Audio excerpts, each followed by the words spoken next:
Well, good morning. Good morning. I'm glad everybody is starting your week with us. And I just saw our guest speaker pop on. Fantastic. You all are in for such a treat with Jessica Fox Weimer today. And she is a team leader of team leaders, is how I'm going to describe her. She wears a lot of hats at Keller Williams. Some of you saw the post that I was on the Keller Williams worldwide call. Jessica is the leader of that and is constantly pouring into leaders in our company. She's been a very successful team leader, MAPS coach. She's done so many things in our organization. I have mad respect for her. So Jessica, welcome to Keller Williams Dallas Preston Road. Hey, how These is are everyone? the agents and all the land. And so I'm going to turn the floor over to you. Thank you for being on with us today. Yeah, well, welcome. Sending you guys some sunshine from Clearwater, Florida. I know Dallas is pretty cool and an awesome place to live as well. And yet, like Teresa said, I've been a team leader forever, 18 years, and I think my greatest joy is helping agents grow awesome businesses. And during that time, I helped grow over 20 legit MREA teams by supporting rockstar agents like yourself. And so I love helping agents continue to grow their business. And I want to share with you a strategy that will really work in this market for those of you that are high relation. Now, before we jump into this, just hope I can screen share in a minute. Before I jump into this, in the chat, if you are a current homeowner or you've bought a home, when did you buy your first home? Let's see what answers we get in the chat. When did you guys buy your first home? Okay. And what was true about that time for you, Kirsty, in 2009, Daniel in 2001, Brian in 2003, Candy in 1997? What happened? What made you buy a house? Anyone? I did when I was, I think I was 20 or 21. I graduated college. I got out of college and I lived in my mom's basement for like 2 months before I closed. And it was the worst 2 months of my life having to move back home after college. Anyone have that experience?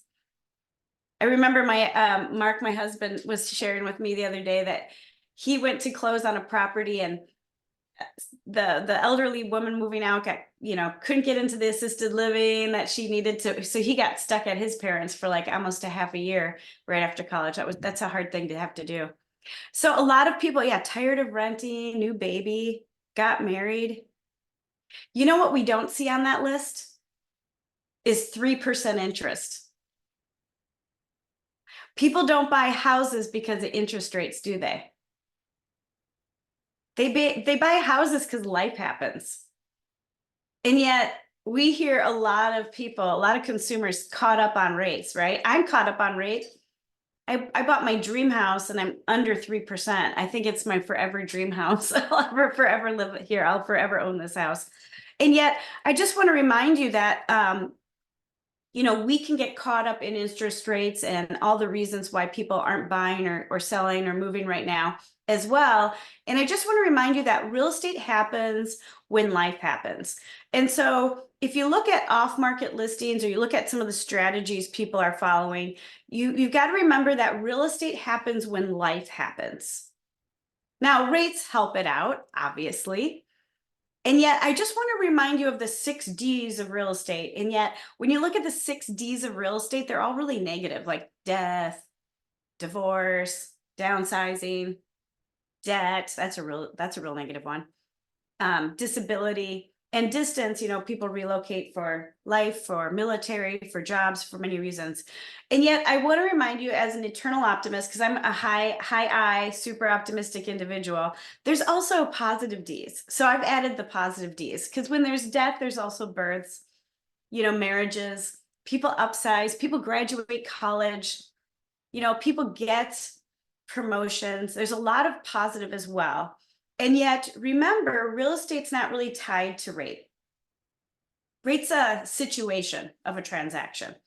And so the reason I want to bring this up to you guys today is you guys are surrounded by people in your world that are tied to lifestyle changes.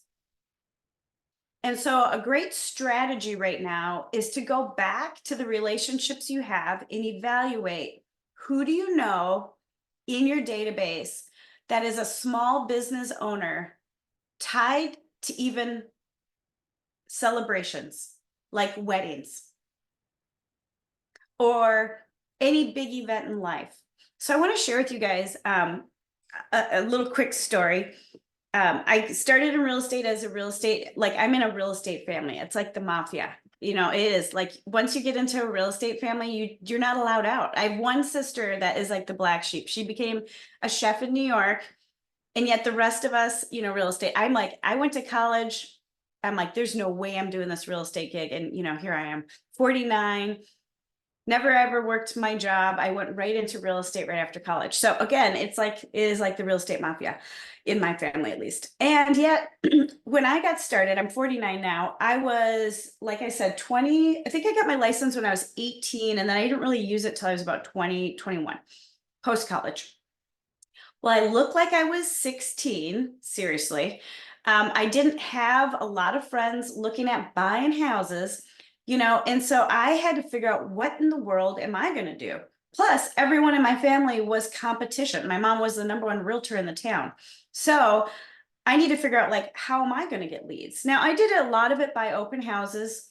I did real well with that. And yet I made it in real estate because of my friend who was a cake decorator.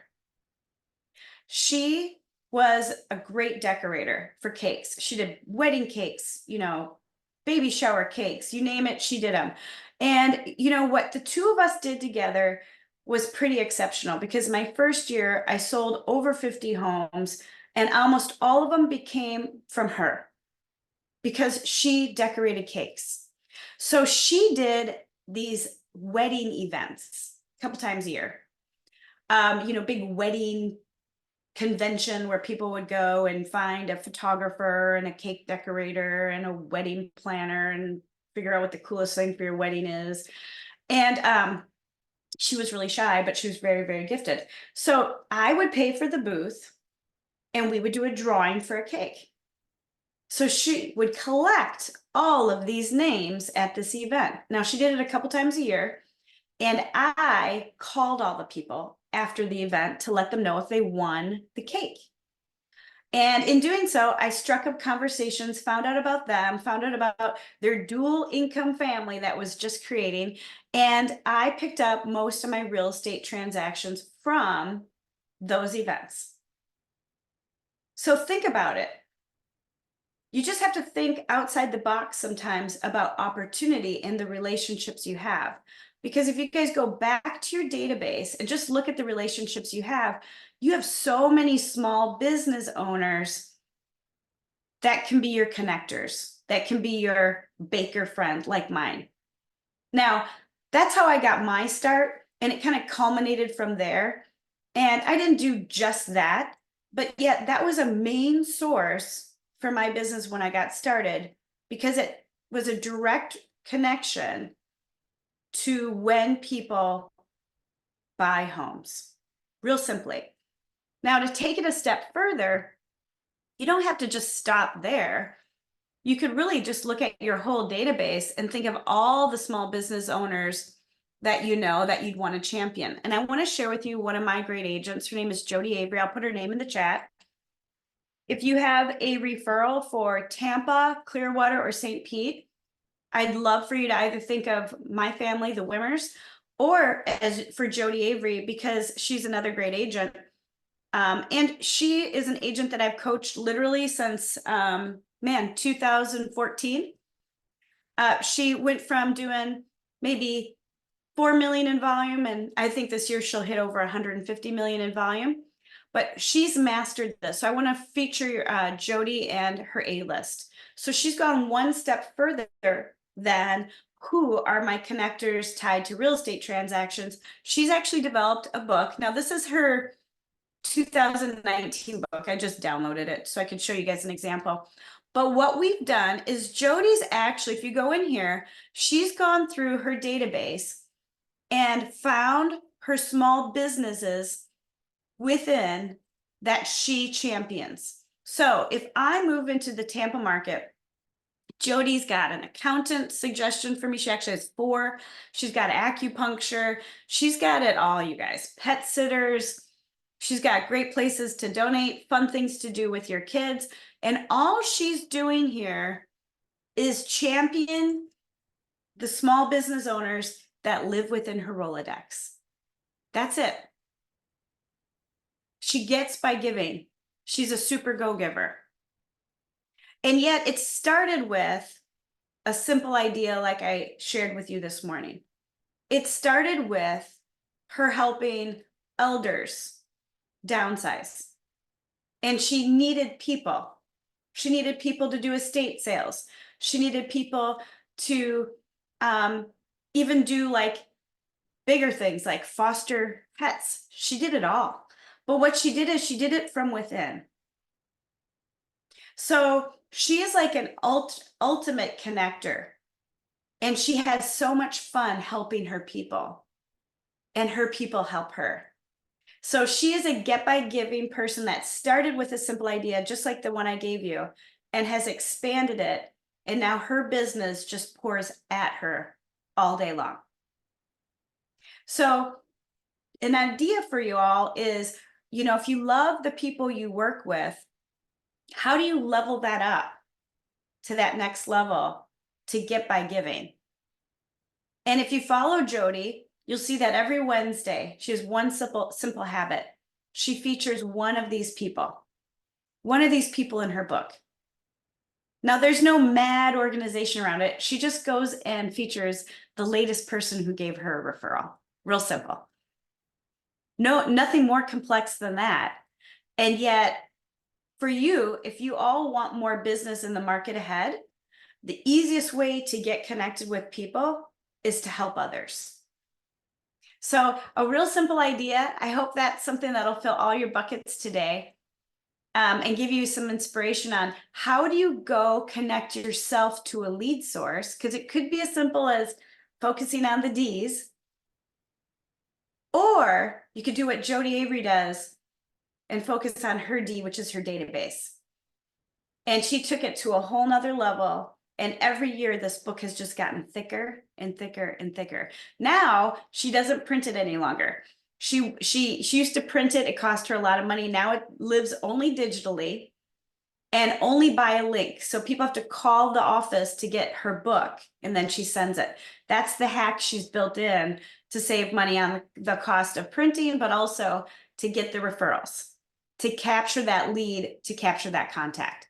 So Teresa, that's my idea I wanted to share with you guys today, to give you guys some ideas to get your own brains thinking about all the wonderful relationships you have all around you to get more. Jessica, that was awesome. And it goes exactly in line with the Know What You're For book that I was talking about on the worldwide call that we've been reading together as an ALC, because essentially what you're doing is you're championing. I can't even say it either. Get it? Championing. That's a new word. We're making up words, guys. That's a really championing. It's not easy to say, is it, Marnie? People who can't like try to say it out loud and you're going to understand it's a problem. Anyways, but you're essentially celebrating your people and becoming their raving fans, and in turn they will become your raving fans. So that absolutely brings us full circle, Natalie. It's Know What You're For. And we're going to do in March after spring break, we're going to start this book as a series for Huddle as well. So I would encourage you to pick it up. It's a fun, easy read. It's a great book. So I'm going to leave you with one challenge, because I like to give people challenges. I'm going to challenge you to call or text your core advocates and thank them for supporting you in your business, and ask them if there's anyone in their household that is a small business owner that you should also be mindful of. Love that. And that will get you started. If you like the Jody Avery A-list strategy, feel free to reach out to me if you want more on that. I'll put my phone number and my email in the text. And you guys are a really special office. So if there's any way I can help anyone in your office, don't be shy. We're here for you. Awesome. Jessica, thank you so much. Great challenge for the day. Easy phone call to bring value to somebody. Gosh, what an easy phone call. That is not a salesy call at all. Okay, a couple quick announcements. 30 minutes to raise your real estate IQ today. We have Win with Buyers happening tomorrow. Not too late to sign up, but it's about to be.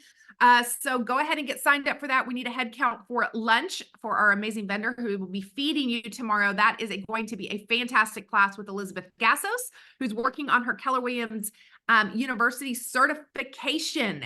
So you better believe she's going to bring it because she needs all of your 5-star evaluations to be able to move into her certification process. So I promise you, she's going to be, as Ben would say, bringing the meat for Win with Buyers tomorrow. Thursday is our first committee day of 2024. How is it only just happening now? It was so weird how the calendar fell. But yes, it is time for committees tomorrow or Wednesday at 11 o'clock. I absolutely love committee day. If you're already signed up, please show up. Doesn't do any good to sign up and not show up. If you're not signed up, please let us know and we will help you get placed on a great committee.